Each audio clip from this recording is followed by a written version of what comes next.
Un momentito, por favor. Un momentito, chicos, ¿ya? 3 minutitos de conecto.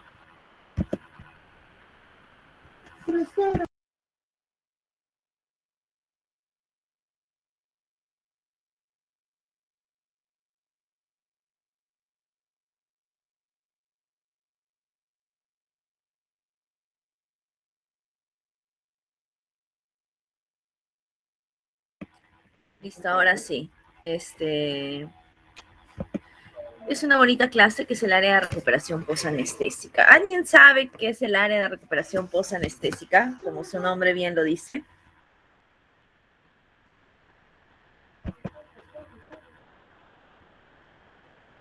Creo que estoy sin la voz. ¿Es posanestésica o posoperatoria, doctora? Cuando uno da anestesia, existen complicaciones, que es nuestra siguiente parte de la clase. A ver. Un momentito ya. Puedo dar clases. Tengo que concentrarme. Tengo que concentrarme.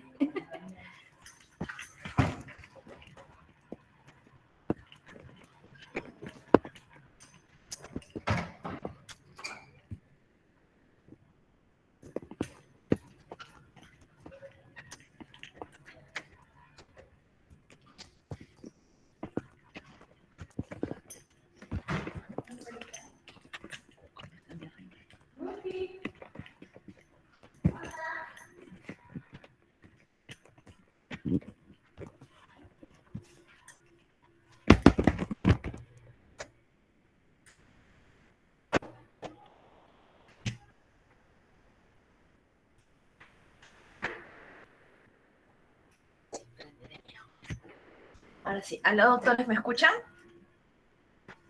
Sí, doctora, se escucha. Ya, ahora sí. Disculpen la pequeña interrupción. Cuando uno va a dar un acto anestésico, siempre existen riesgos y complicaciones. Es algo del pan de cada día. Y esta especialidad está llena de esto, tanto la parte anestésica como en general el perioperatorio del paciente. Porque pueden entrar pacientes sanos como que pueden entrar pacientes muy complejos y muy complicados. Y uno dice, bueno, ¿dónde está el anestesiólogo acá, no? Entonces, en esta área de recuperación posanestésica, nosotros le damos un mejor chance a nuestro paciente de poder vivir bien y sin tanta mortalidad. Disminuye la tasa de mortalidad.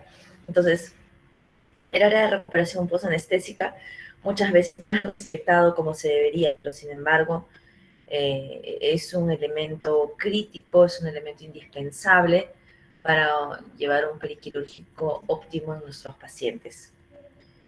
Entonces, todo paciente que reciba anestesia general, regional,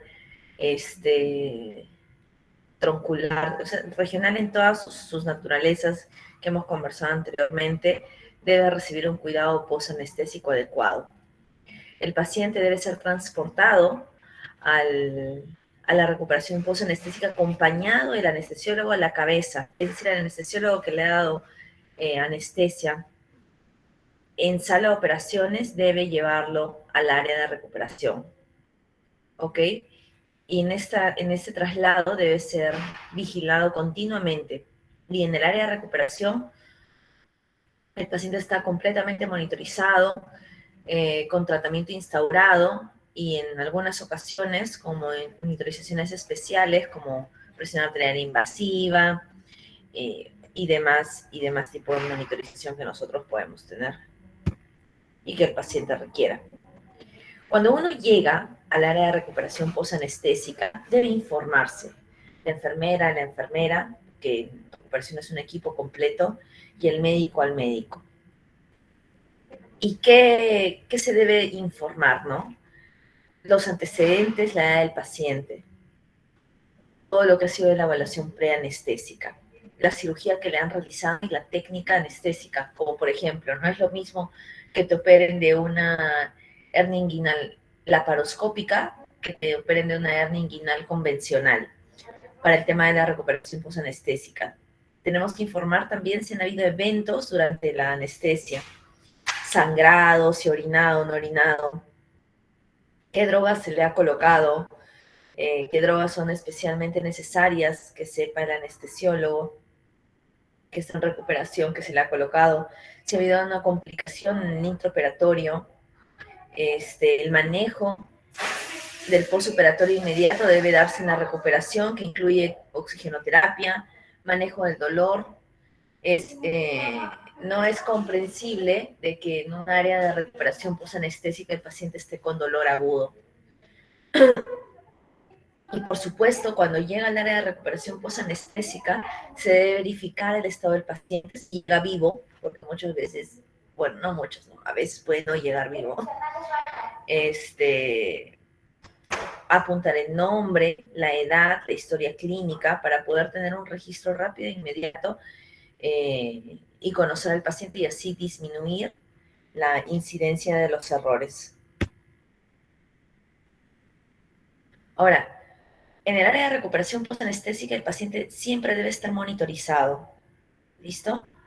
Se tiene que evaluar si el paciente respira, si el paciente ventila, si tiene una circulación adecuada. Porque a veces, por ejemplo, ha sucedido, ¿no? De que le dan anestesia general y el paciente sale todavía en plano. Entonces llega la recuperación y a veces solamente porque se le cae la cabeza, el paciente deja de ventilar bien y empieza a hacer presión negativa, incluso puede llegar a hacer edema agudo de pulmón, puede hacer apnea sostenida que puede llevarnos al paro respiratorio y este paro respiratorio, paro cardiorrespiratorio. Entonces, es algo importante tener totalmente monitorizado al paciente, ¿ya? Y se debe monitorizar registrando estas funciones vitales. Este registro usualmente lo hace la enfermería, pero también lo hacemos nosotros. Cada 5, de repente, inicialmente minutos, pero dependiendo cómo vaya, pues podemos ponerlo entre 10, 15. Usualmente lo tenemos monitorizado con presión arterial cada 15 minutos. Eso quiere decir que la recuperación debe necesariamente estar equipada con monitorización adecuada, ¿ok? Y siempre debe haber un anestesiólogo en el área de recuperación, porque ustedes no saben en qué momento se complica el estado actual del paciente. Entonces, tenemos que tener funciones, ¿perdón? Ah, ya. La manito hubiera venido antes de tomar la gaseosa, la verdad. Por favor, apaga su micrófono. Ay, vas a ver feo. ¿Sí? A ver. ¿Ya? Ya está, doctor. Gracias. Ah, ¿y por qué sí? Listo. Entonces, en el área de recuperación tenemos que tener al paciente con las funciones vitales estables, tratar de que no haya alteraciones entre la frecuencia y la presión de más del 20%. Tenemos que tener una escala de Aldrete mayor de 8 para poder darle de alta al paciente de recuperación. No deben haber signos de insuficiencia respiratoria. El paciente cuando se va tiene que estar alerta, orientado en sus 5 sentidos o como entró, porque a veces los pacientes entran confundidos y pues no van a salir normales, ¿no? O como eran antes, sino tiene que salir como entró. El paciente tiene que deglutir bien, tiene que tener su reflejo, sus reflejos conservados de deglución, tiene que toser, si es que se puede, tiene que hablar el paciente, ¿ya? Obedecer órdenes simples y complejas, tratar, por supuesto, de evaluar el estado de Glasgow. No tiene que haber náuseas y vómitos, o por lo menos, estos tienen que ser mínimos. ¿Ya? Es ahí cuando nosotros recién podemos decir, ¿sabes qué? Este paciente está listo para irse a recuperación. Si es que alguno de estos ítems el paciente no completa, entonces debería quedarse en el área de recuperación postanestésica o tener que buscar otra unidad donde tenga monitorización permanente. ¿Ok? ¿Hasta ahí alguna pregunta?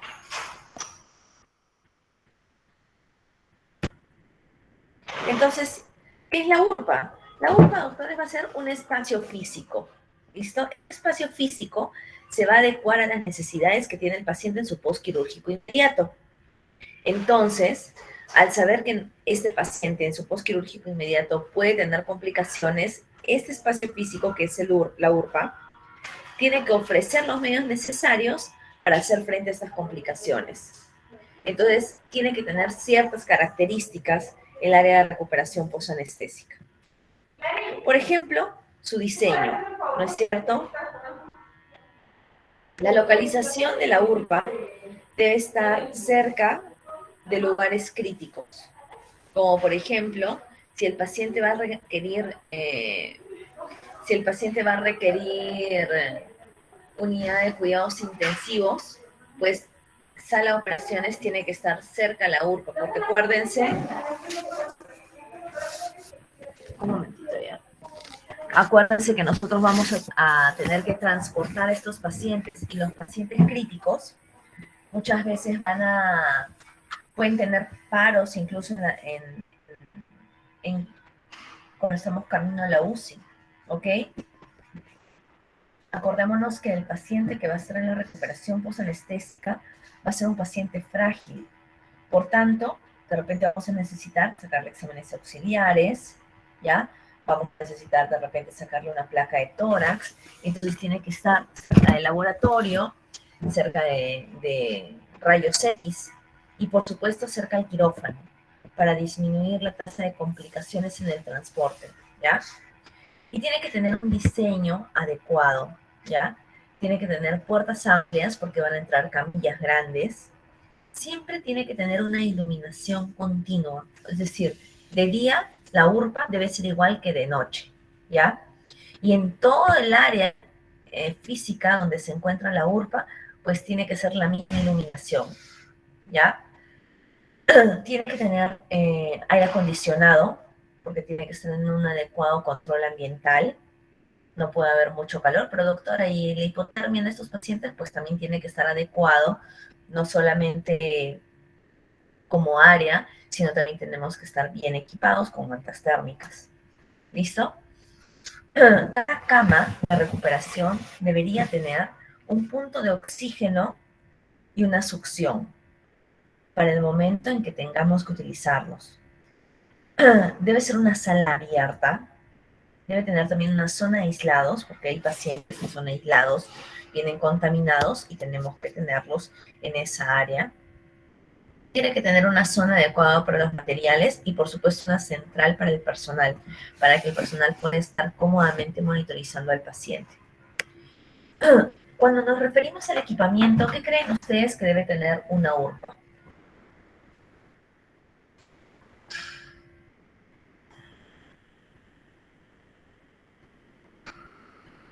Un valiente.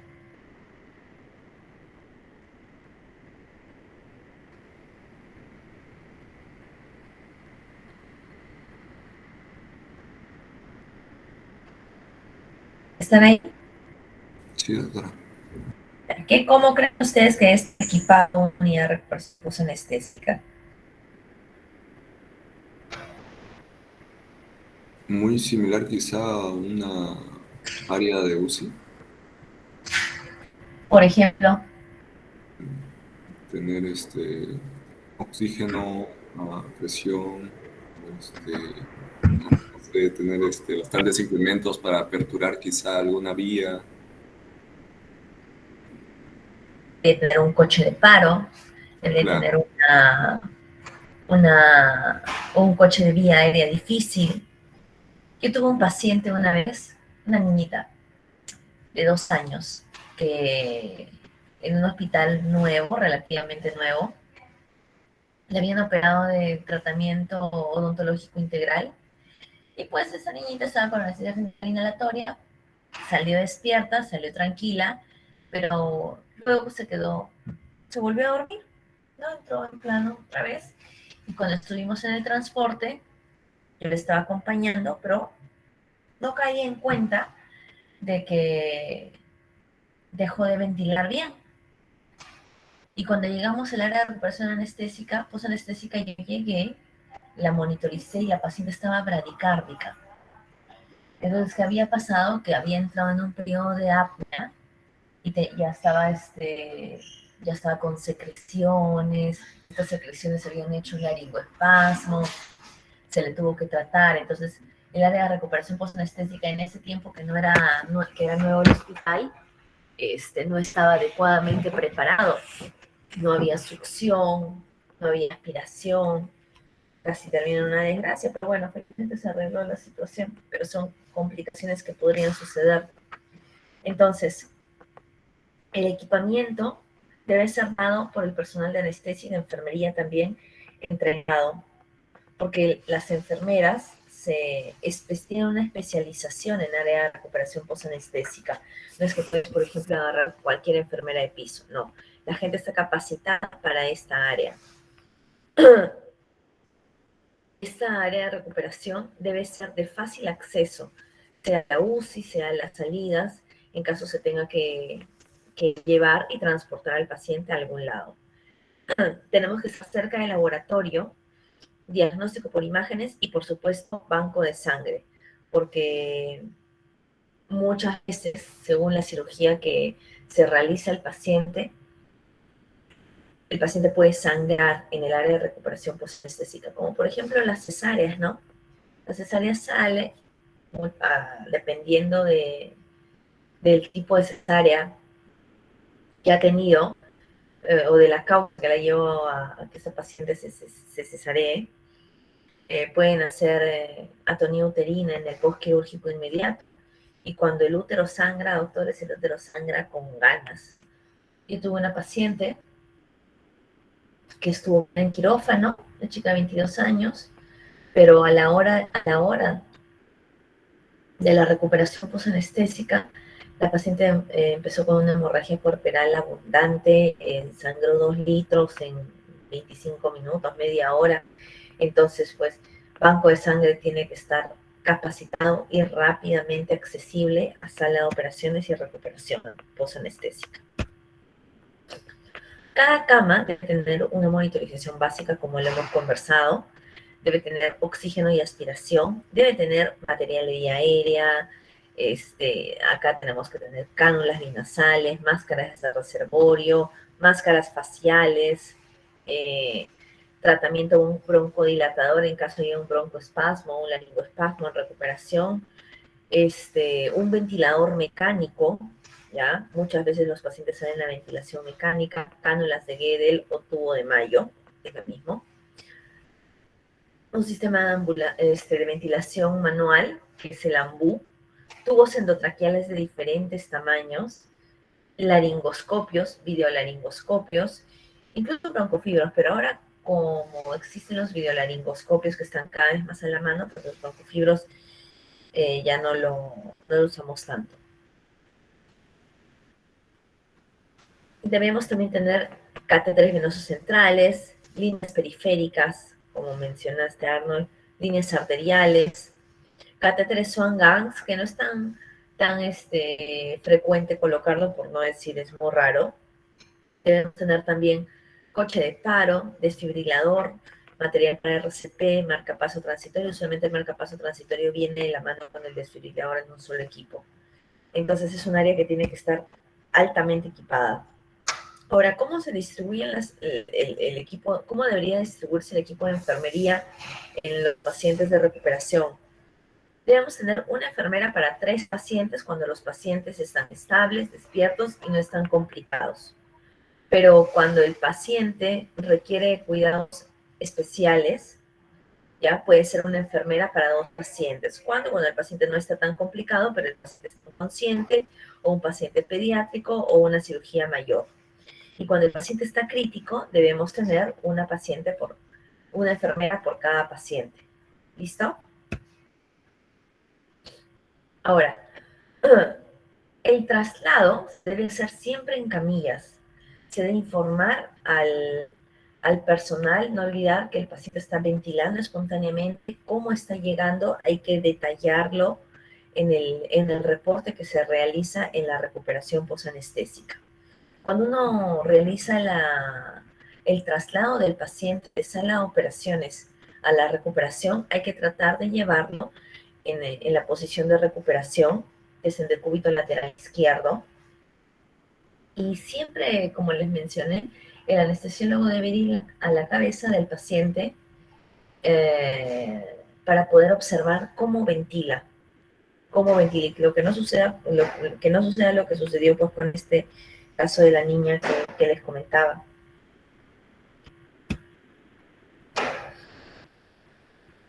Este es un pequeño cuadro en donde enfermería, junto con el anestesiólogo que está en la recuperación, reporta el nombre del paciente, el tipo de operación, los aspectos relevantes de la historia clínica, todos sus antecedentes. Si tiene alguna alteración física, pues de repente vino con una herida, no vino con una herida, hay que reportarlo. Si es que tiene catéteres, si tiene drenajes, el tipo de anestesia que se ha realizado, los fármacos anestésicos utilizados,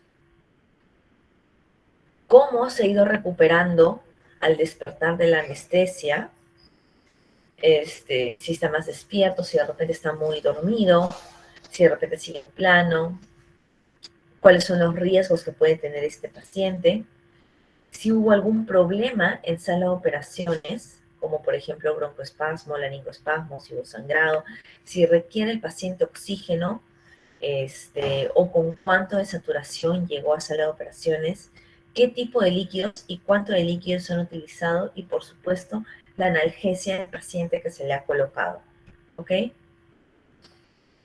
Ahora, para poder dar de alta a un paciente de recuperación posanestésica, pues tenemos diferentes escalas. La principal que utilizamos es la escala de Aldrete cuando hablamos de adultos o de niños mayores de 8 años, en donde vamos a tomar algunas características propias del paciente para poder decir, ¿sabes qué? Este paciente ya puede irse de alta, ¿ok? Cuando hablamos de la escala de Aldrete, pues estamos conversando sobre cómo está su saturación de oxígeno, ¿ya?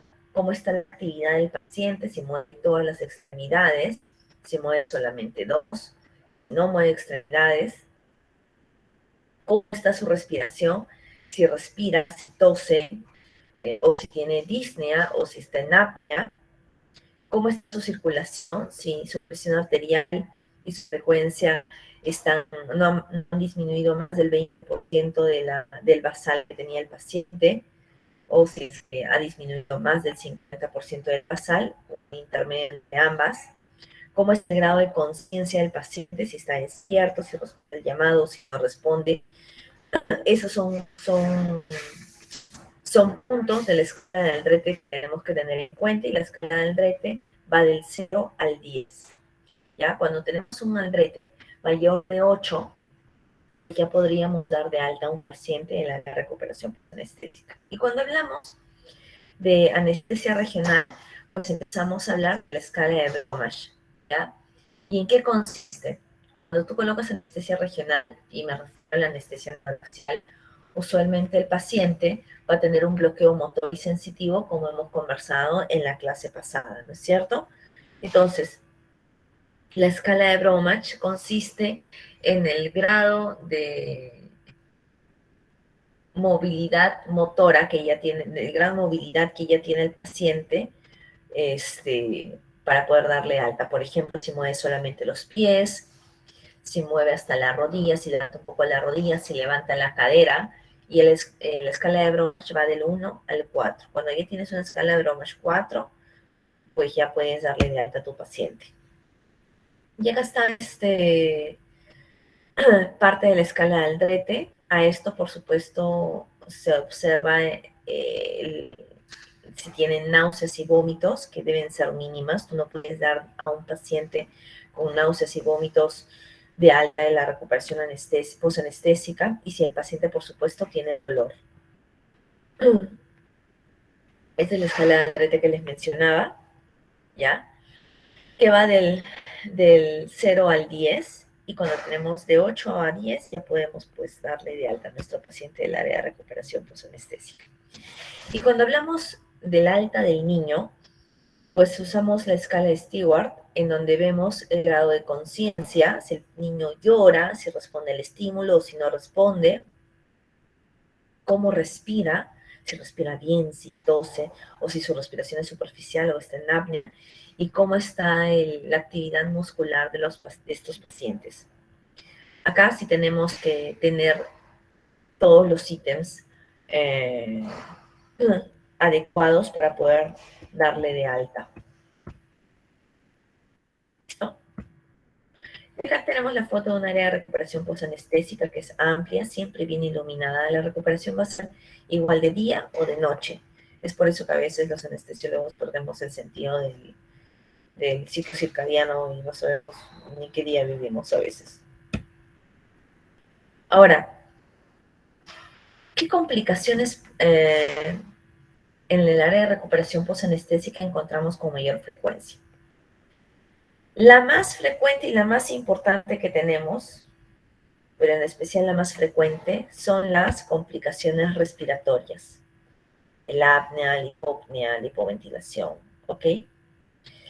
Posteriormente, las alteraciones, las complicaciones hemodinámicas, sangrado, es una de las complicaciones hemodinámicas más frecuentes que tenemos, hipotensión asociada al acto anestésico, bradicardias, listo, alteraciones en el sistema nervioso central, que su Glasgow disminuya, o mejor dicho, su escala de RAS disminuya. La escala de RAS la utilizamos cuando el paciente está bajo pseudoanalgesia.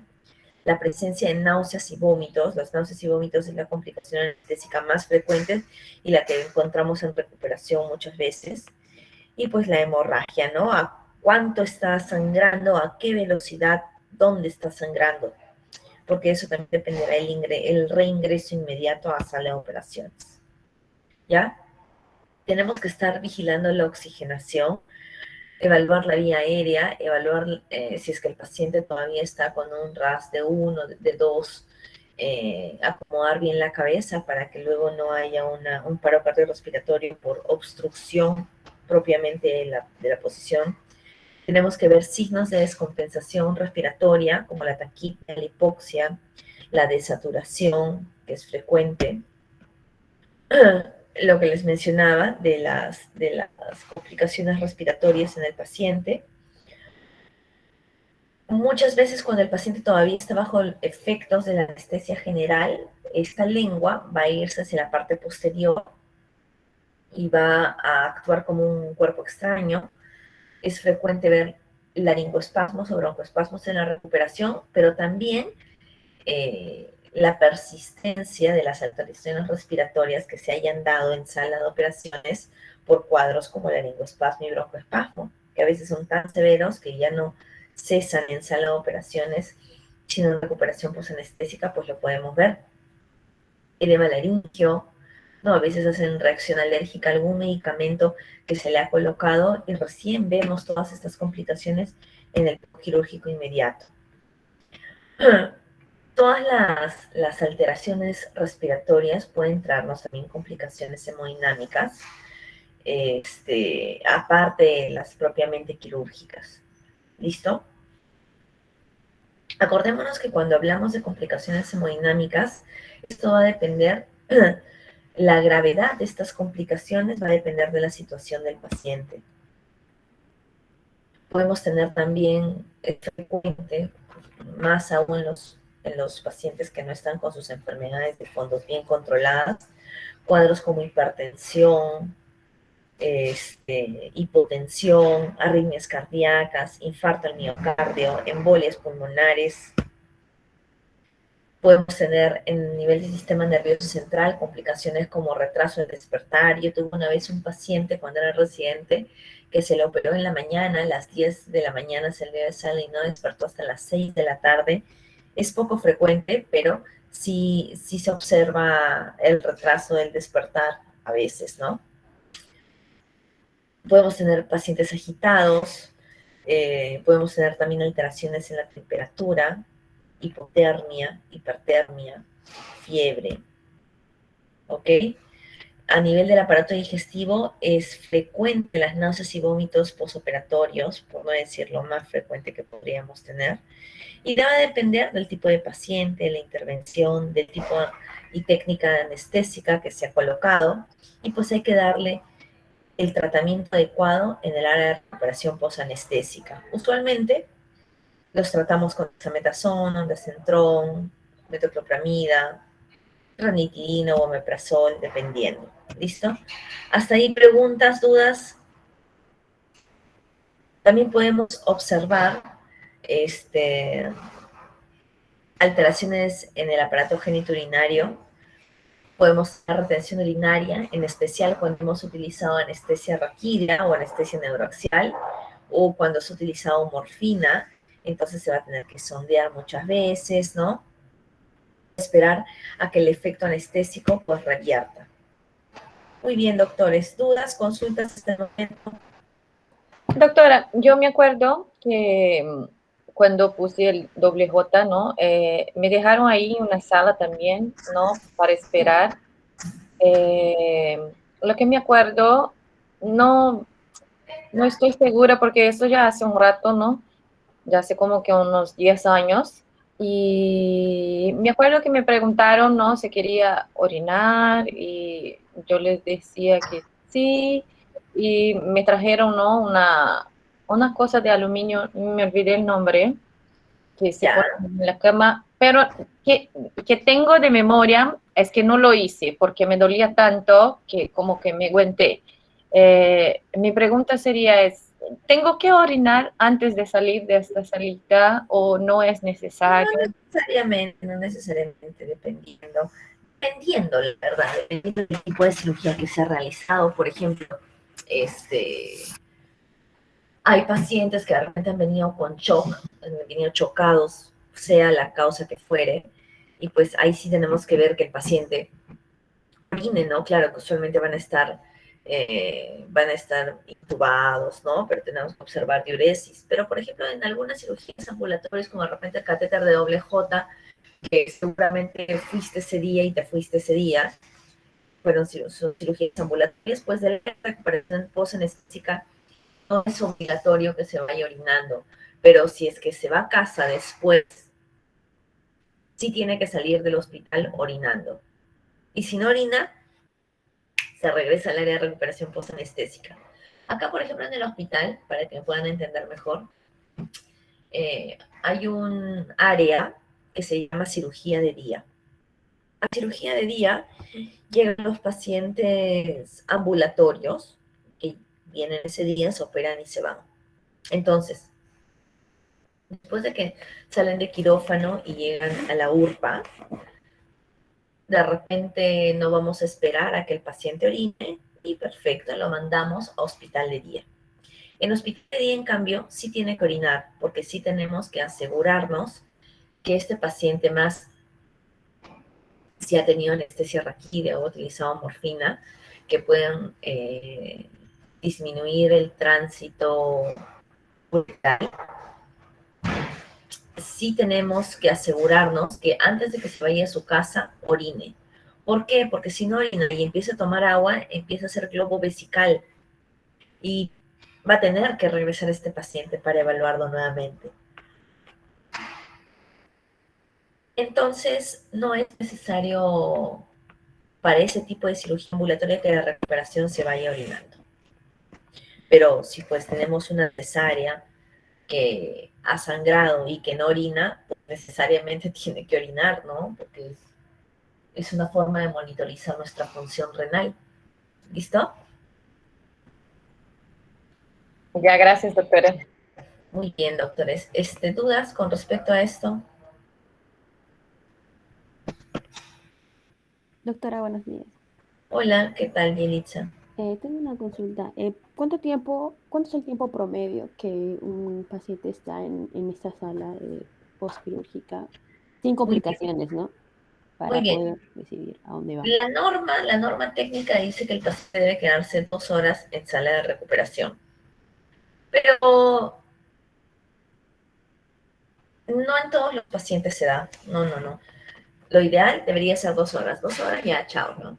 Pero de repente ha sido un legrado uterino donde ha tenido una sedación ligera y el paciente recupera rápidamente su sensorio. No ha habido complicaciones en la cirugía, en el procedimiento. va a poder irse de alta ni bien recupere su sensorio, ¿no? Pero hay pacientes que de repente, como vamos a poner otra vez el ejemplo de la cesárea porque es lo más frecuente y lo más frecuente que ustedes van a ver, ¿no? Que la paciente no mueve las piernas pues por horas, ¿no? 3 horas. No la vas a mandar a las 2 horas solamente porque ya cumplió el tiempo. Entonces, la norma clínica dice que debe ser en promedio 2 horas, pero esto se modifica según la necesidad del paciente. ¿Quedó claro? Sí, doctora, muchas gracias. ¿Preguntas, doctores? Hoy día se han conectado 48 y son como 70. A ver. Doctora, Cuéntame, Nit. bueno, más una experiencia de mi mamá. Mi mamá ingresó en la mañana, temprano por la mañana, para una cirugía en la mano. ¿Me escucha bien? Sí, te escucho. Es que aquí las gallinas están haciendo bulla, por eso le decía. No hay problema, no hay problema.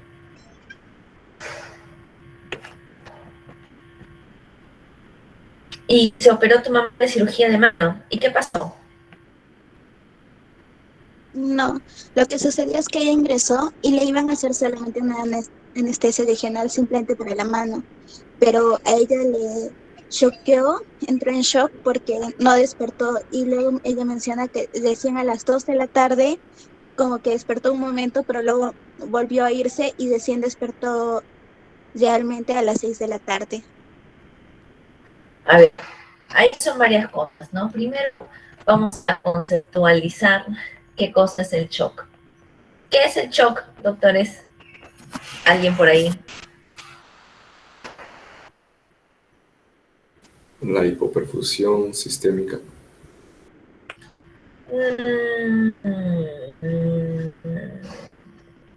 Más o menos. ¿Alguien más? El shock es una diferencia, es una brecha entre lo que el cuerpo requiere, entre la oferta, en la demanda y la oferta, y lo que el cuerpo le puede dar. ¿Listo? Entonces, volviendo a la pregunta o el comentario de Enid, las complicaciones, ¿qué habrá pasado? No sé. Las complicaciones en anestesia pueden ser abundantes. Si tú me dices que al paciente o a tu mami le iban a poner una anestesia regional en el brazo, o sea, una anestesia troncular, un bloqueo de miembro superior más específicamente, pues de repente ella no deseó, no se dejó, o de repente el bloqueo no habrá pegado y tuvieron que cambiar la técnica anestésica. Y si fue así, pues entonces, si se ha cambiado ya la técnica anestésica, probablemente ya haya sido general, probablemente, no lo sé. Y pues el despertar o el retraso en el despertar puede ser frecuente en los pacientes con anestesia general. Ahora, ¿qué habrá pasado en esa sala de operaciones? Pues difícil saberlo. Difícil saberlo. ¿Alguien más?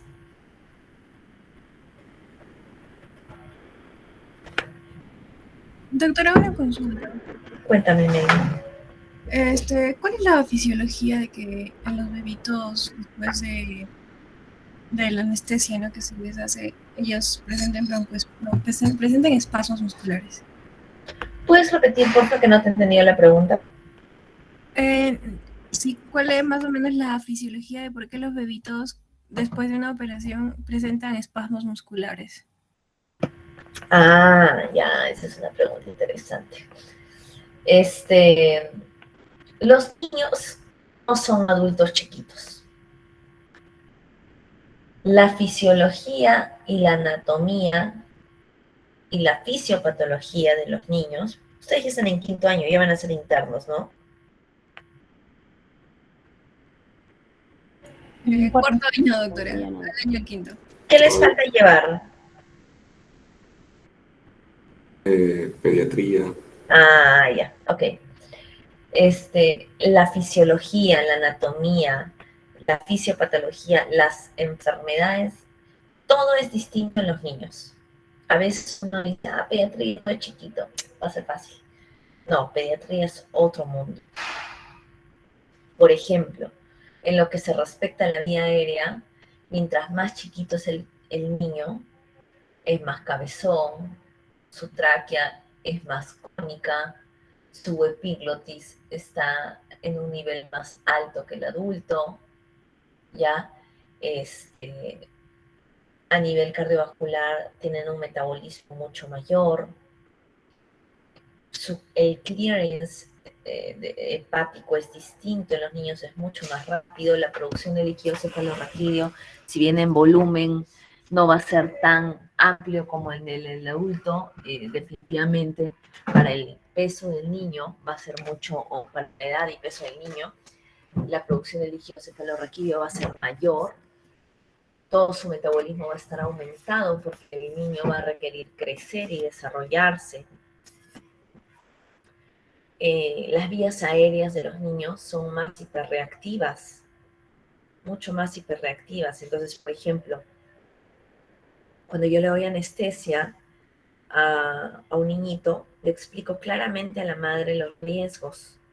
Y si un niñito está resfriado o está con tos, aunque sea un moquito, ¿me entiendes? Definitivamente eso va a ser un factor de riesgo para que la hiperreactividad de la vía aérea aumente. Es por eso que los niños a veces, y son por supuesto más propensos a adquirir virus y bacterias por la naturaleza de niños que son. Entonces, los niños definitivamente va a ser una edad etaria que es frecuente que presente laringoespasmos y broncoespasmos. Y mientras más pequeño sea el niño, muchas veces es mayor el riesgo en estos pacientes de presentar estas complicaciones. Ahora, estas complicaciones pueden ser tan severas que pueden llevar a la muerte al niño, porque el niño depende del oxígeno muchísimo. Los niños no van a tolerar estar mucho tiempo en apnea, a diferencia de los adultos, que sí van a tolerar un poco más. Y una vez que el niño empieza con el apnea y la hipoxia, es fácilmente susceptible a que haga un paro cardiorrespiratorio mucho más rápido. Entonces, la anestesia pediátrica es todo un reto. Pequeños estímulos generan grandes mecanismos de defensa, como cierre de la epiglotis, cierre de las cuerdas vocales y cierre en general de las vías respiratorias. ¿Más o menos entendió? Entonces, cuando ustedes tengan su clase de pediatría, llévense esto. Los niños no son adultos pequeños. Es otro universo. ¿Más o menos claro, Meli? ¿Alguna pregunta? Sí, doctora, gracias. Y pues en el área de recuperación posanestésica tenemos que estar listos para todas estas complicaciones. Muy bien. Vamos a irnos con la segunda parte de la clase. Esta clase particularmente, o este tema a mí me encanta. Las complicaciones posanestésicas. Es como un cuento de terror. Pero es una de las razones por las cuales anestesia es extremadamente emocionante, aunque parezca que solo tomemos nuestro café y que nos riamos un rato y que no hagamos nada, ¿no? Pero no es así como trabajamos. Entonces, ¿qué es una complicación, doctores? Una complicación es cualquier efecto indeseado que puede ocurrir en segundos, en minutos, en horas, en días, en semanas, meses e incluso ser permanente. ¿Ok? Después de realizar un acto anestésico cualquiera que fuera la técnica. La mortalidad perioperatoria en las 48 horas es de 1 a 2 sobre 3.000 y ahora es 1 sobre, antes, mejor dicho, era 1 a 2 sobre 3.000 con anestesia tanto regional como neuroaxial y ahora es 1 sobre 20.000 hasta 1 sobre 85.000. Entonces, definitivamente, la mortalidad perioperatoria ha disminuido. Un momentito, por favor.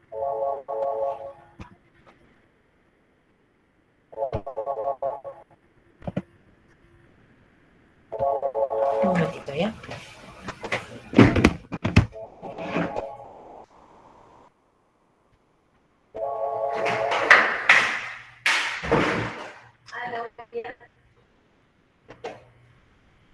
Disculpe, ¿a quién está llamando? No, esa es la recuperación. Esa es la anestesiología. Ya. No, farmacia. Disculpen, chicos, la interrupción. Es que estoy en el trabajo, la verdad. Entonces, disculpen la interrupción de la clase. Muy bien. Entonces, la mortalidad perioperatoria ha disminuido. Sin embargo, existe, está presente y es una amenaza permanente para nosotros, los anestesiólogos, que tenemos que estar preparados para esto.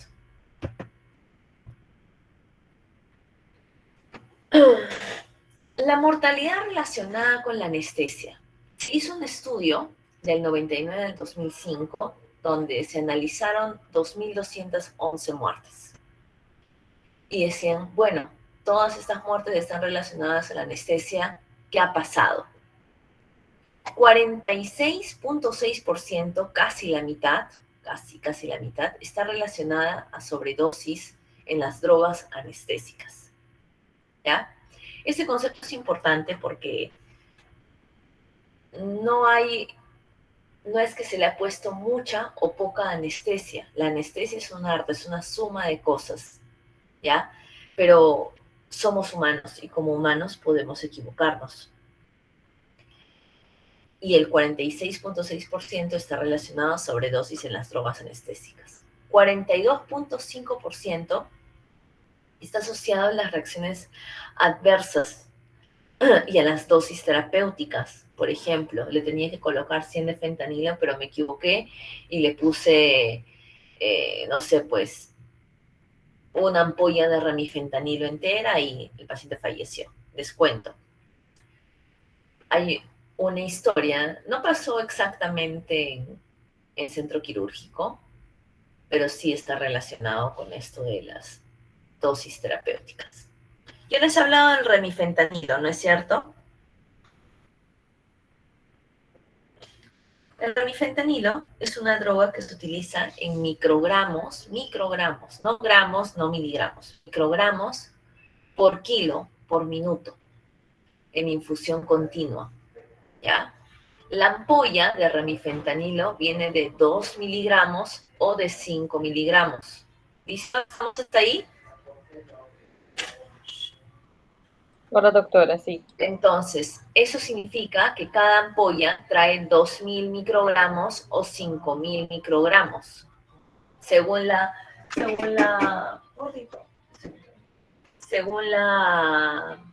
presentación de la droga.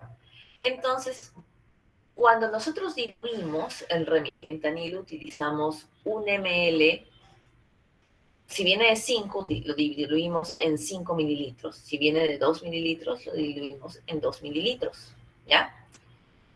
Pero esta jeringa, esta dosis, esta dilución, lo diluimos más en 50 mililitros.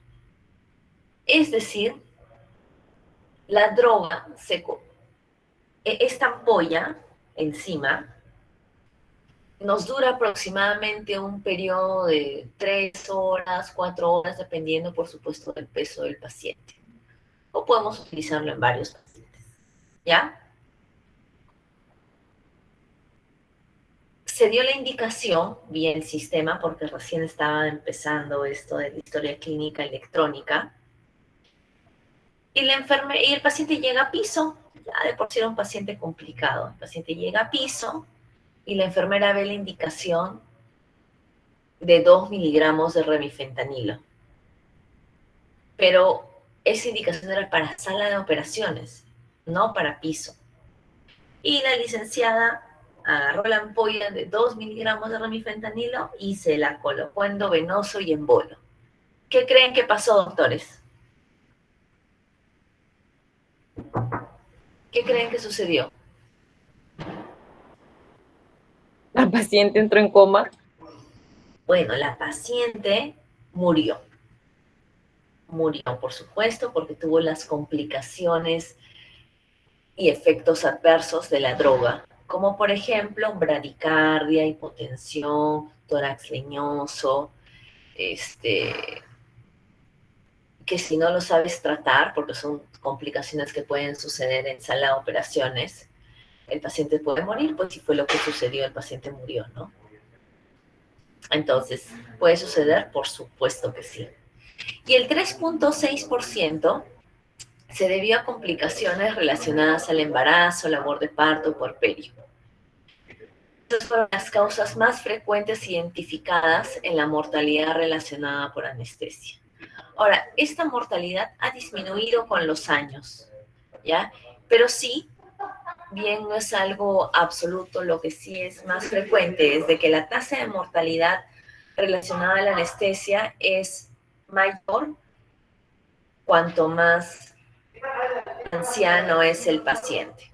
¿Listo? Ahora, cuando uno tiene complicaciones postanestésicas, o mejor dicho, complicaciones relacionadas con la anestesia, pueden ser previsibles o no previsibles. ¿Listo? Previsibles son los que les dije, ¿no? El error humano o las fallas en el equipo que pueden suceder. Por eso uno tiene siempre que hacer un checklist a su máquina de anestesia, tienes que hacer un checklist a tu desfibrilador, ver si funciona, si está activo. Y los errores humanos, pues, somos sujetos a ellos.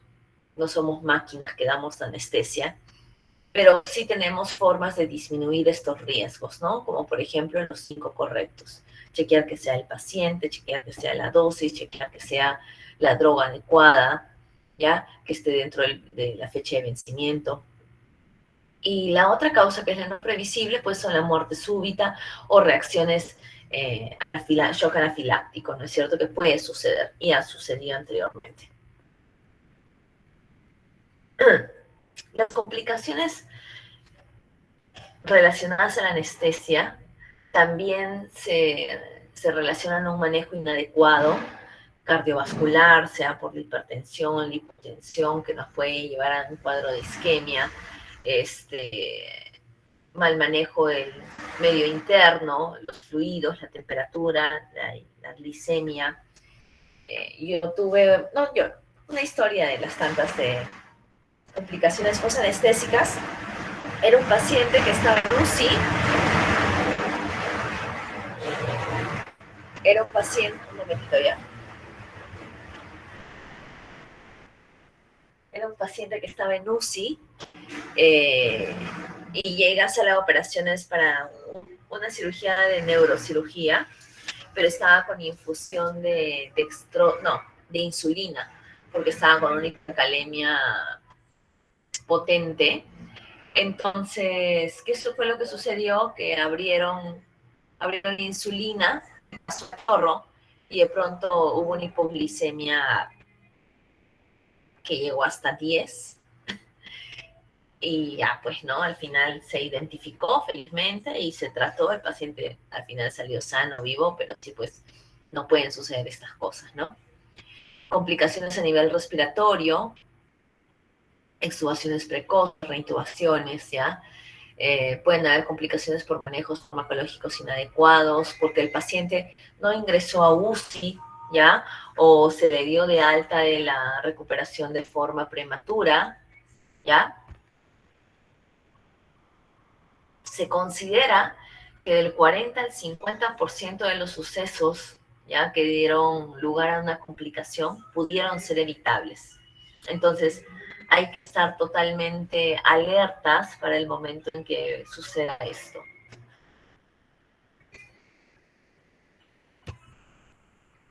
Gordito, ¿puedes bajar volumen, por favor, porque estoy en la clase? Muy bien.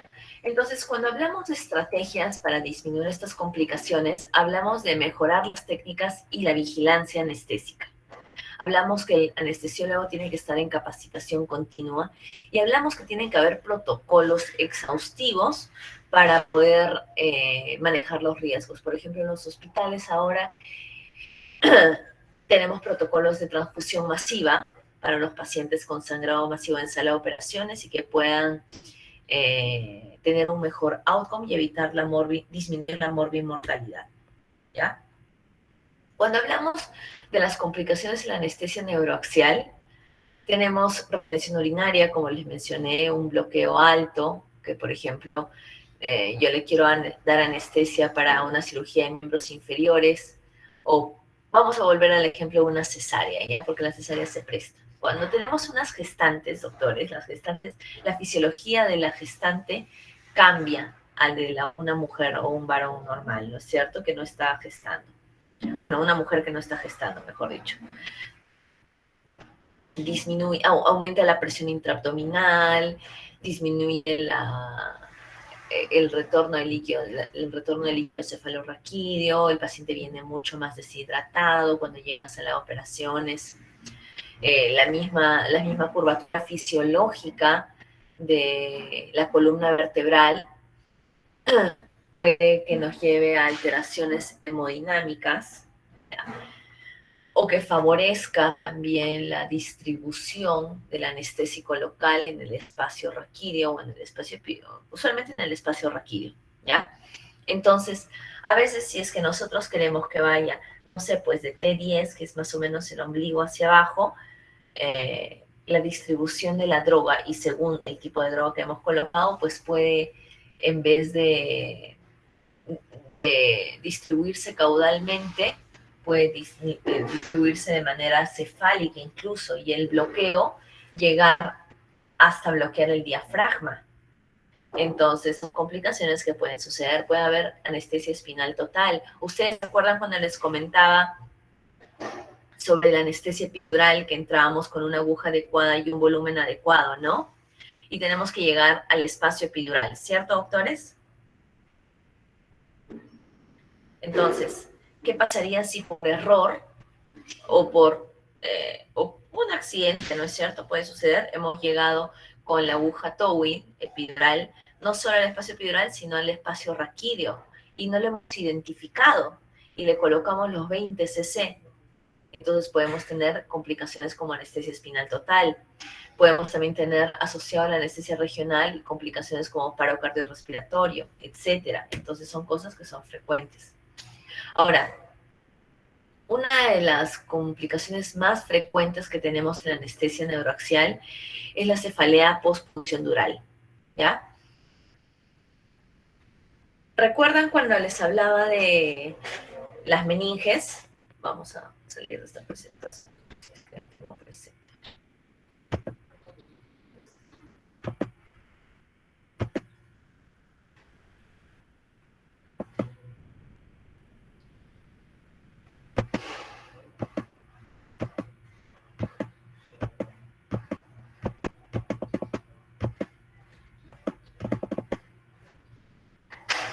Listo. ¿Recuerdan este gráfico, doctores?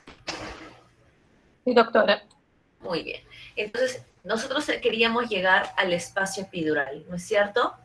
Con esta aguja número 18, TOWI, que no debemos pasar las meninges. Debemos llegar al espacio y quedarnos ahí. Pero, ¿qué pasa si por error hemos, con esta aguja TOWI, perforado las meninges y hemos llegado al espacio raquídeo? No le hemos puesto la droga porque hemos identificado. Acá va a quedar una impresión de la aguja, ¿no es cierto? Un hueco. ¿Estamos? Sí, doctora. Muy bien. Entonces, a ese hueco que va a quedar en las meninges, ya, va a producir una salida de líquido cefalorraquídeo, ¿no es cierto? Ya. Sí, doctora. Esa salida no es normal, doctores. Esa salida, esa pérdida de líquido cefalorraquídeo nos va a llevar a un cuadro que se llama cefalea postpunción dural. Y la cefalea postpunción dural tiene sus características. A ver, un poquito. Ya. Entonces, la cefalea postpunción dural tiene sus características. Primero es que va a ser una de las complicaciones más frecuentes, más o menos el 7% de las complicaciones posanestésicas. ¿Y qué ¿Qué es lo que le va a referir el paciente por lo general, el 90% de las veces? Va a referir que al segundo, tercer día inicia con un dolor de cabeza intenso, que se intensifica más al cambio de posición, al sentarse. ¿Por qué? Porque va a haber mayor salida de líquido cefalorraquídeo y esto va a causar cefalea. Va a empezar a jalar las meninges y va a producir mayor cefalea. Esta cefalea se caracteriza porque va a ser reversible. Cerrado el agujero que se ha hecho por la perforación en las meninges, cerrado el tema con la cefalea postpunción dural. ¿Ya? Usualmente es un dolor occipital, ¿ya? Y tiene un buen pronóstico, pero es muy fastidioso para las pacientes, ¿ya? Otra complicación que podemos tener es el dolor de espalda, ¿ya? Síntomas neurológicos transitorios como dolor severo radicular.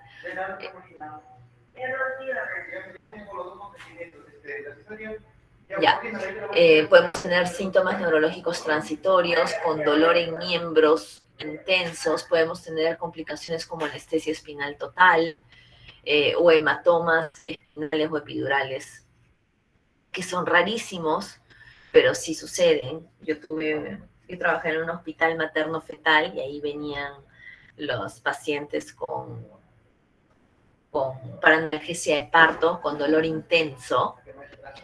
Entonces había una doctora que no era muy paciente y le puso la analgesia. ¿Cuántas veces le habrá hincado, no? Que empezó... La paciente posteriormente a los días empieza con alteraciones del sensorio y nosotros sabemos que el espacio epidural no solamente se extiende en el lugar de punción, sino puede ir hasta el cerebro y por tanto el hematoma epidural que pueda producirse por una anestesia neuroaxial puede darse en cualquier lugar del espacio epidural y al final esta paciente terminó con un hematoma epidural.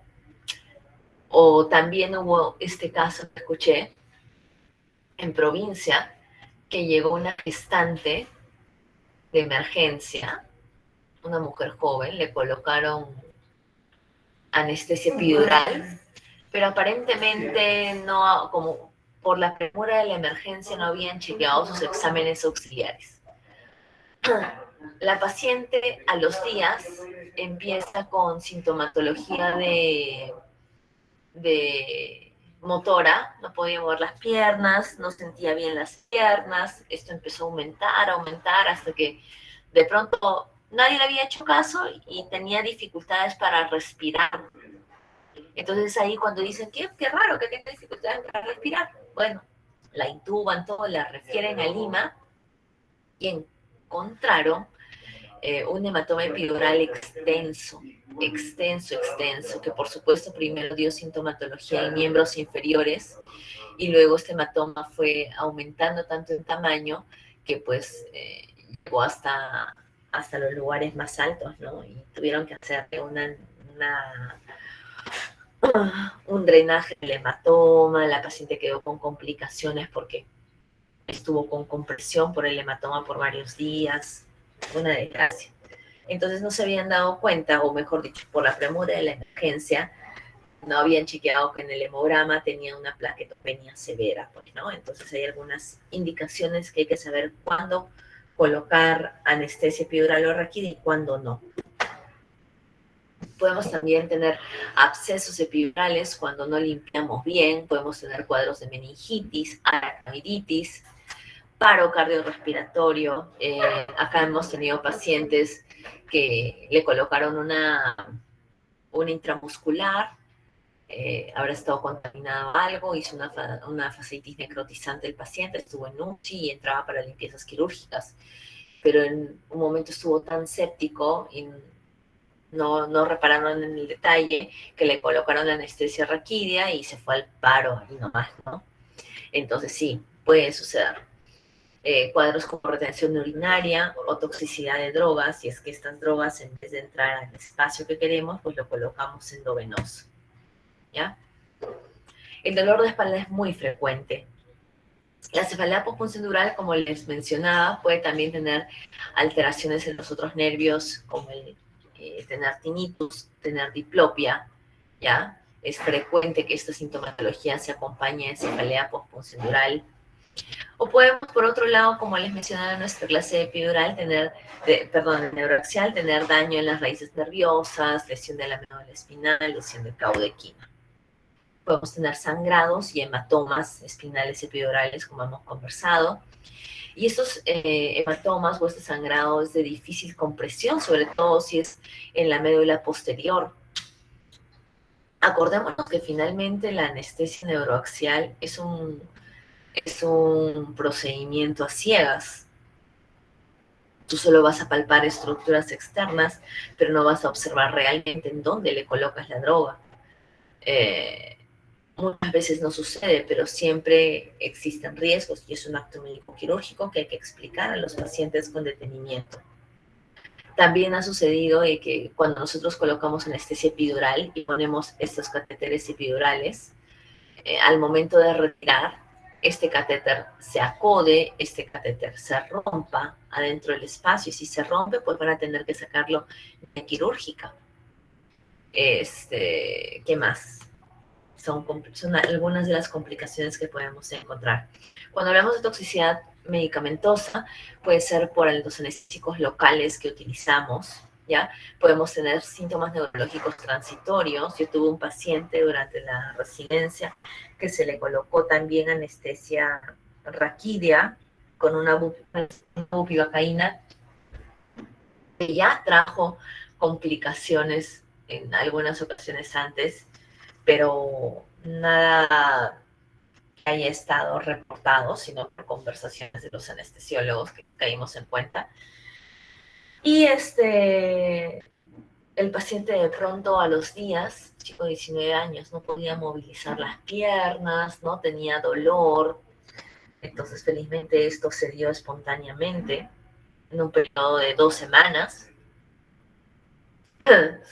Y bueno, pues esa es la divertida parte de la anestesia regional, o mejor dicho, de la anestesiología, ¿no? Es frecuente encontrar hipotensión asociado a la anestesia neuroaxial. La vez pasada yo tuve una pacientita que le coloqué su raquidia para una cirugía de cadera, y era una paciente anciana, ultra mayor. Le coloco su bupivacaína hiperbárica, todo bien, todo regio, y de pronto me empezó con 5,2 de presión arterial, 50-20, que no respondía a vasopresores, que no respondía a crioterapia, y pues recién salió como a la hora y media todavía de la colocación de la anestesia completamente. Podemos tener náuseas, vómitos posterior a la anestesia. O sea, estas náuseas y vómitos se dan mucho más en la anestesia general. ¿Listo? Podemos tener... ¿Hasta ahí preguntas, chicos?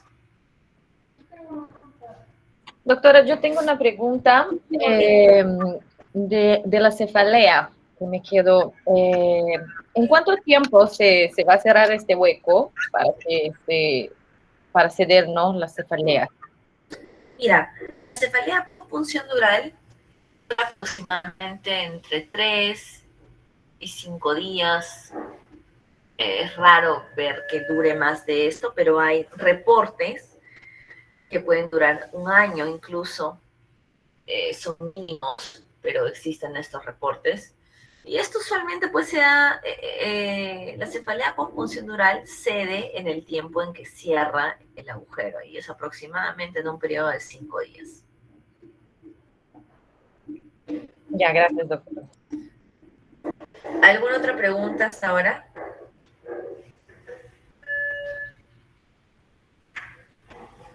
Ninguno. Ok. Listo. Entonces también podemos tener complicaciones de la anestesia relacionadas a la vía aérea. ¿Ya? Lo más común que tenemos es volvernos rodenses, que se nos caiga un diente, ¿ya? Usualmente porque el paciente no se puede intubar. Como vamos a utilizar el laringoscopio, que es de es de acero inoxidable y encima vamos a utilizar fuerza adecuada para poder realizar la intubación. Entonces podemos tener traumatismos dentales, podemos también tener una luxación de la articulación temporomandibular. Cuando nosotros damos o ventilamos a un paciente, utilizamos la maniobra de subluxación mandibular. En esta subluxación, luego de vencer la causa que nos ha llevado a ventilar al paciente, pues debe volver la articulación como ha sido normalmente, ¿no? Sin embargo, a veces se puede luxar y es doloroso. Yo he tenido un solo paciente que he visto que ha terminado con luxación temporomandibular asociada a la anestesia. Podemos tener lesiones laringeas, lesión de tráquea, perforación de esófago. Escuché una historia una vez de un residente de medicina interna, R3, que había intubado a un paciente y se fue esófago, y no solamente se fue esófago, sino que lo perforó, ¿ya? Y pues puede suceder. Trágico para el paciente, por supuesto, ¿no? El dolor post-extubación, ¿ya? Podemos tener complicaciones como el laringoespasmo. El laringoespasmo puede ser parcial o puede ser total. Cuando es parcial, o bueno, cuando es total, mejor dicho, no hay ni entrada ni salida del aire. Pero cuando es parcial podemos tener estridor inspiratorio, expiratorio, tos, sibilancias. Es mucho más frecuente en los niños y más aún si se van a operar de la cavidad oral, ¿no? Todo lo que es sangre, la saliva, la sangre, puede estimular las cuerdas vocales haciendo que se cierren y produciendo este laringoespasmo. El manejo, pues, es con presión positiva. Se puede relajar al paciente necesariamente como última instancia, ¿ya? También se puede dar Ceborane, el anestésico inhalatorio, la broncoaspiración, ¿listo? Hay un dicho que dice que a nadie le importa, o sea, mejor dicho, ¿cómo era? Que solo le va a importar después de tu madre si has comido o no al anestesiólogo, ¿ya? Porque podemos tener broncoaspiración, sobre todo en los pacientes con estómago lleno. Por ejemplo, ahora me van a programar a un paciente con obstrucción intestinal, y este paciente con obstrucción intestinal fácilmente se puede broncoaspirar, ¿listo?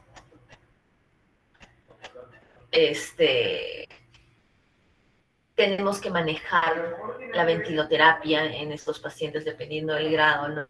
Manejar la ventiloterapia, dar presión positiva, hacer un lavado bronquial en algunas ocasiones, ¿ya? ¿Qué más? Cuando uno induce al paciente a la anestesia, le va a dar algunas posiciones al paciente según la necesidad quirúrgica que tenga. ¿Listo? Un momentito, por favor. Un momentito, por favor.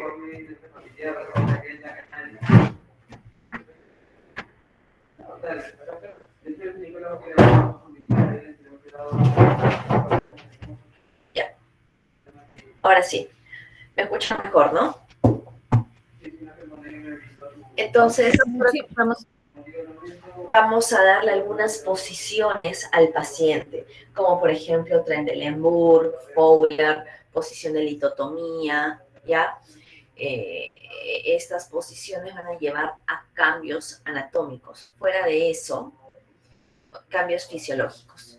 Fuera de eso, algunos pacientes van a entrar a cirugías realmente prolongadas y la posición en la cual puede lesionar los nervios periféricos del paciente. Entonces, estos cambios de posición pueden asociarse con hipotensión arterial. Ya tenemos que estar chequeando que las articulaciones estén bien acomodadas para no tener alteraciones posteriores. Y este cuadro solamente es para mostrarle los cambios fisiológicos que podemos tener en cada posición con los pacientes. ¿Listo?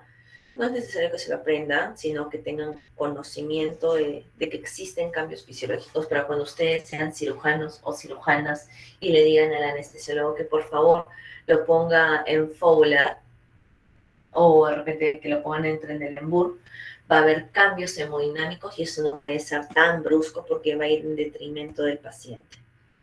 ¿Listo? Ahora, hay lesiones de los nervios periféricos que pueden ser permanentes. Pueden ser permanentes, otras que se van a solucionar dentro de las 6 a 12 semanas, pero pues esto se puede evitar fácilmente observando durante la cirugía cómo está la posición del cuerpo. En el Hospital 2 de Mayo, una amiga me contaba que hubo un paciente que se operaba de cirugía de mano, pero la doctora que estaba no bloqueaba y le dio anestesia general normal, ¿no? Lo que no había dicho el paciente es que tenía un familiar que se murió directamente, por una causa directamente relacionada con la anestesia, ¿ya? Y este cuadro, que solamente lo puedes diagnosticar por el antecedente familiar, se llama hipertermia maligna. Y la hipertermia maligna es un síndrome metabólico, ¿ya? En pacientes que están genéticamente susceptibles que a la exposición de algún agente anestésico, como por ejemplo la succinilcolina, como por ejemplo el Ceborane o los anestésicos inhalatorios en general, como se les ha mencionado abajo, pues puede desencadenar este cuadro de hipertermia maligna que puede ser mortal.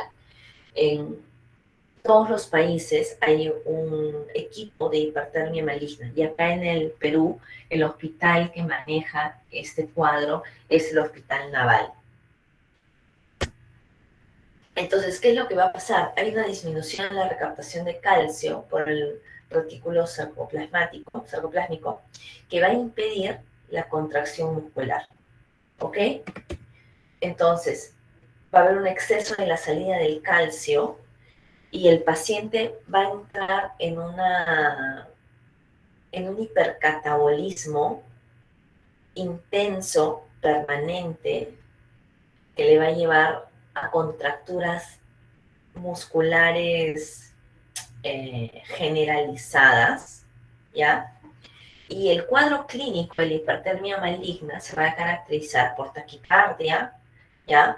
Por hipercarbia, va a empezar a retener CO2, va a haber taquipnia, se va a generar la acidosis, vamos a tener rigidez muscular, va a haber un espasmo de macetero que incluso va a dificultar la ventilación. Podemos tener hipoxemia, arritmias ventriculares y la temperatura de la hipertermia de más de 43 grados centígrados de manera tardía, ¿ya?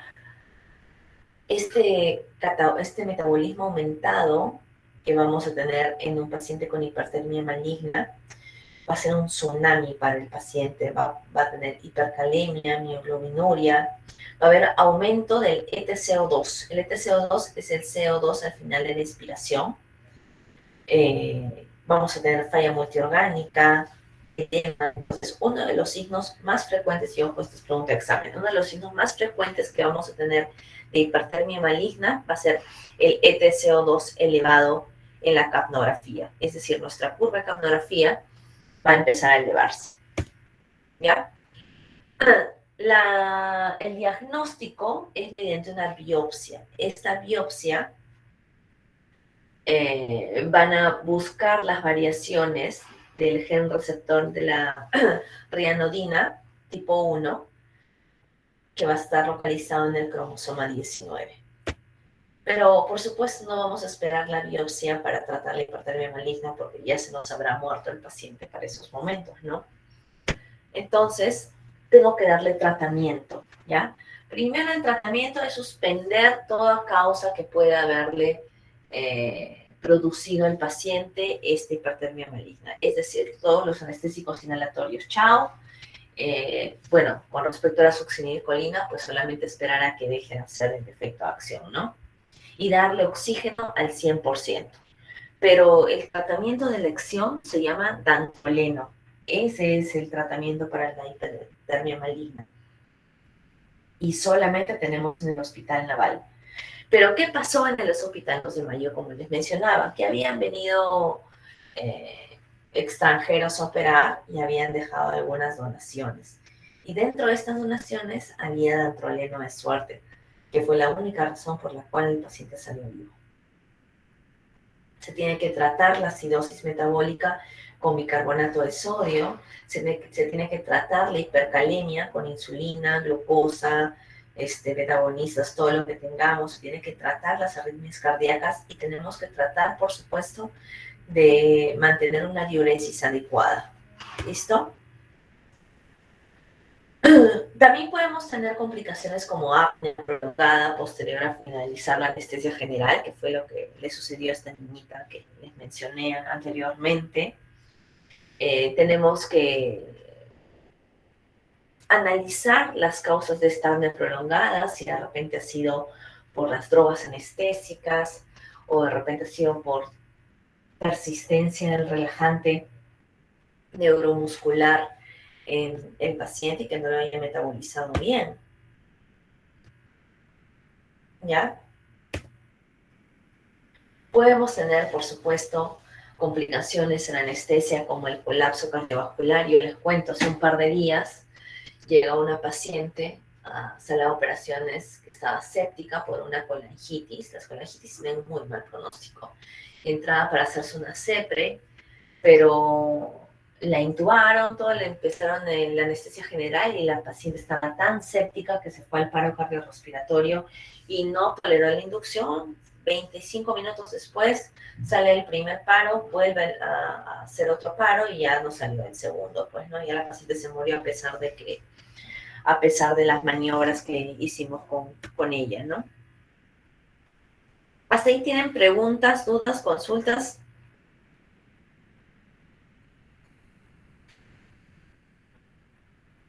O ya se han dormido, creo. Doctora, en caso de que no haya dantroleno, usted dijo que solo hay en el Hospital Naval. Ya. De que no haya, ¿qué podríamos hacer? Entonces el Hospital Naval no es de que solamente ahí hay y no nos van a dar nada, ¿no es cierto? No, se tiene que avisar al Comité de Hipertermia Maligna para que traigan el dantroleno al lugar donde se va a dar, donde se está produciendo la complicación anestésica. Ahora, es un set de ampollas de dantroleno, son como 36 ampollas grandes de 20 cc, que hay que diluirlas. Ahora, si no hay, pues tratar de hacer lo que tengamos, ¿no? Ya frente a esa complicación que tiene casi 100% de mortalidad, no vamos a poder hacer mucho. No depende de nosotros. No depende de nosotros. Tenemos que, lo que tengamos, tratar la acidosis, ¿no? Suspender las drogas, pero si no tenemos el dantroleno, ¿qué vamos a hacer? Observar, tratar de observar y rezar, pues que llegue rápido, ¿no? O que llegue. Suena fuerte, ¿no? Pero es una complicación bastante grave, impredecible muchas veces. Es muy infrecuente, pero cuando sucede, es como si estuviéramos desnudos en la guerra. ¿Otra pregunta, consultas, dudas? Ahí está la magia de la coordinación de los anestesiólogos. Esta es una especialidad que coordina mucho, sobre todo para el bienestar del paciente. Pero sí se tienen que activar esos llamados. Y esperar y tratar al paciente, darle oxígeno, suspender la droga que podía causarle, tratar las arritmias, tratar la acidosis, todo lo que va a poder, tratar la hipercalemia, todo lo que va a poder matar al paciente lo más pronto posible hasta que nos dé tiempo, hasta que podamos recibir el dantroleno, si es que lo recibimos. ¿Alguien más que quiera compartir sus dudas, preguntas, consultas?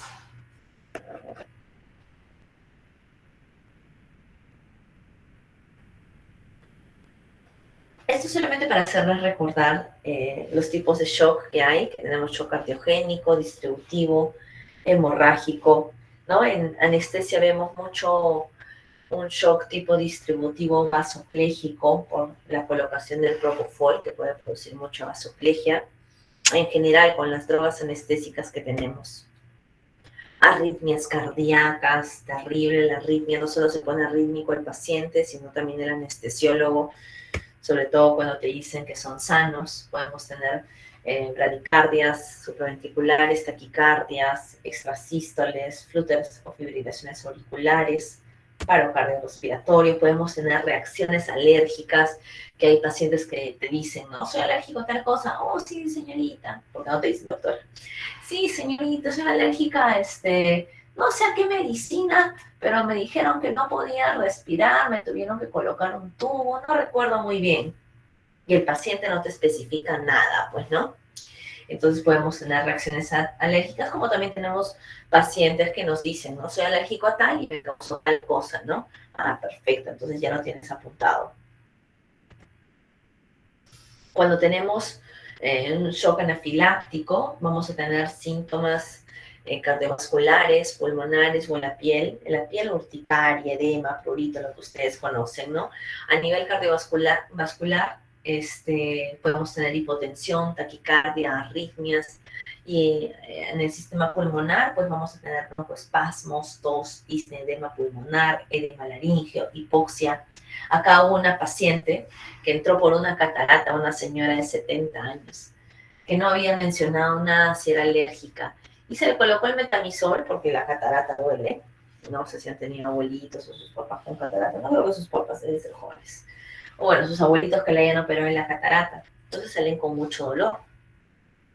Y la señora nos dijo que era alérgica y empezó con hipotensión sostenida, desaturando porque hizo un edema laringio que la llevó al paro casi, la llevó a la UCI, intubada con su catéter venoso central, para que por una cirugía aparentemente sencilla, que era una catarata que era con local y sedación. Entonces, pues puede suceder, ¿no? Los signos de gravedad, cuando hablamos de reacciones alérgicas en el intraoperatorio, pues van del 1 al 4. El 1 usualmente es lo más leve, mucocutáneos generalizados. En el grado 2 ya tenemos afectación visceral, hipertensión, taquicardia, hiperactividad bronquial. Cuando hablamos del grado 3, pues ya esta sintomatología se hace mucho más agresiva, poniendo al paciente en riesgo. Y el 4, pues lo que les mencionaba, que ya está en paro, ¿no es cierto? Ya puede hacer un paro cardiorrespiratorio. ¿Qué hay que hacer? Tratarlo y colocarle su vía, pedir ayuda.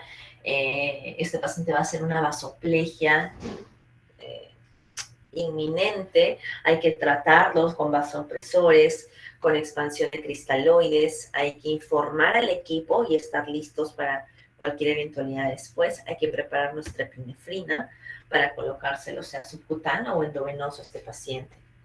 Listo, hay que considerar si el paciente se le va a intubar y por supuesto su hidrocortisona, su ranitidina, todo lo que nos pueda ayudar a tratar esta reacción alérgica. ¿Ok? Siempre pedir ayuda. Si tenemos broncoespasmo y no responde al tratamiento con adrenalina, podemos darle su salbutamol, sea en endovenoso, sea en aerosol. Perdón, endovenoso no, en aerosol. ¿Listo? Hay casos en que no responde adrenalina y una buena opción es usar el uso de noradrenalina. ¿Ya? Sobre lo demás, es relativo porque son drogas que muchas veces no la tenemos acá, ¿ya? Exámenes auxiliares, sí, se les puede sacar. Son de utilidad para nosotros en anestesiología, la verdad, es que no tanto. De repente una inmunoglobulina hay, pero es muy caro también, ¿no? Entonces, otra de las complicaciones que podemos tener en la anestesia es las náuseas y los vómitos en el postoperatorio, ¿ya? Pero hay algunas escalas en las cuales nosotros podemos decir, ¿sabes qué? Este paciente probablemente me presente náuseas y vómitos o este no. Y esa es la puntuación DAPFEL. Esta puntuación DAPFEL tiene como puntos, como ítems, el antecedente de náuseas y vómitos, que tú se lo vas a preguntar al paciente. ¿Le han operado de algo antes? Sí, y ¿sabe qué? Mucho vomité y me cayó súper mal la anestesia. Así te dicen, ¿no? Como si la anestesia fuera un ketchup o una mostaza.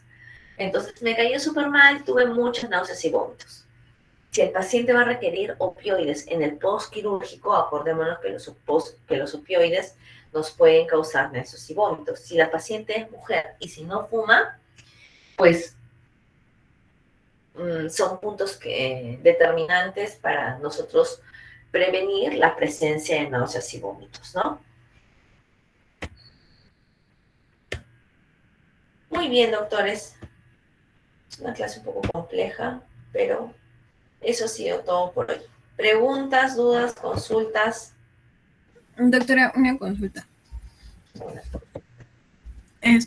Si en eso de que terminó la anestesia y la paciente presenta vómitos y realiza una neumonía aspirativa, ¿qué podríamos hacer o cómo podríamos salvar ese cuadro? ¿Sabes cuál es la diferencia de anestesia con las otras especialidades? Que nuestras complicaciones tenemos que tratar de solucionarlas y si las puedes evitar, mucho mejor en ese momento. Porque si no, traen cola. Como por ejemplo las neumonías aspirativas. Si el paciente se te aspira, no hablamos de microaspiración, pero si el paciente se te aspira de forma grotesca, ya se ganó su neumonía aspirativa. Tenemos que informarle, tenemos que empezar el tratamiento antibiótico que sea necesario y rezar que no se siga complicando con otros cuadros posteriores a estos, que no requiera ventilador mecánico, ¿no? De repente se ha aspirado, pero el paciente está muy despierto, o mejor dicho, empieza a vomitar, pero el paciente estaba muy despierto y pues tuvo su reflejo, tu oxígeno conservado. Por eso es que el paciente tiene que irse tosiendo, tiene que deglutir, porque es lo único que a nosotros nos va a asegurar que su mecanismo de defensa funcione. Pero si ya se ha aspirado y ya tienes tu neumonía, la neumonía no va a desaparecer, tienes que tratarla, tienes que informarla y hacerle un seguimiento a tu paciente. No porque uno se desentienda del problema se va a ir la neumonía, no. Entonces hay que observarlo. Y por supuesto, tener aspiración a la mano, ¿no? Si tú sabes, como por ejemplo yo voy a tener de repente este paciente más tarde, ¿no? El obstruido, que puede aspirarse, pues voy a tener que tomar mis precauciones, ¿no? Le haré una inducción de secuencia rápida, tendré mi aspiración constante, la aspiraré en la zona nasogástrica antes. Si es que el peso sería difícil, pues tendré que intubarlo despierto, tendré que armar mi plan anestésico según cómo lo evalúe este paciente. ¿Más o menos claro? Sí, doctora, muchas gracias. ¿Alguien más?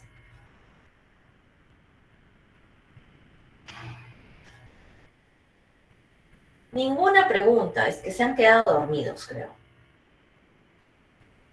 Muy bien, doctores. Doctora, buenos días. Buenas tardes. Sí, recordé que a mi tía le hicieron una histerectomía, pero no recuerdo qué tipo de anestesia o el nombre, todo eso. No. Está bien, es normal.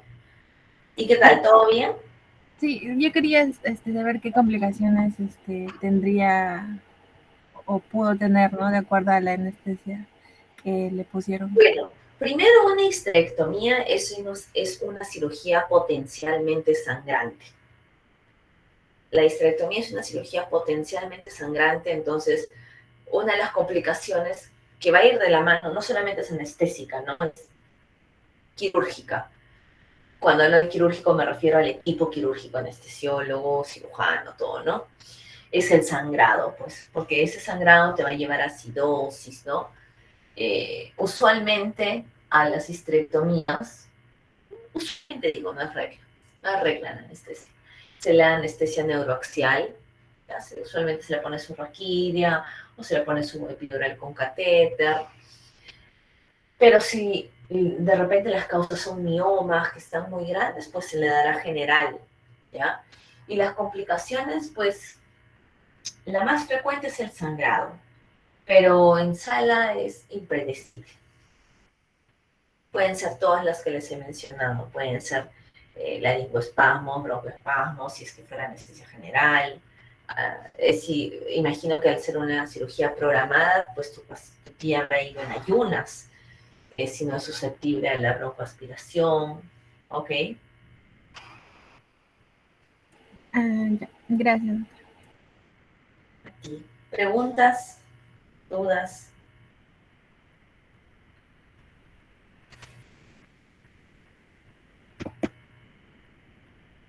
Muy bien, doctores. Hoy ya han estado muy proactivos. Eso ha sido todo en esta clase. Espero que les haya sido productiva y que estén aprendiendo sobre este maravilloso mundo. No sé si después de esta clase ya les he desanimado por ser anestesiólogos. De repente, esa es la intención de esta clase. Mentira. A ustedes, gracias. Hasta luego, doctores. Un placer. Gracias, doctora. Gracias. Chao, chao. Gracias, doctora. Bye, bye. Cuídense, chicos.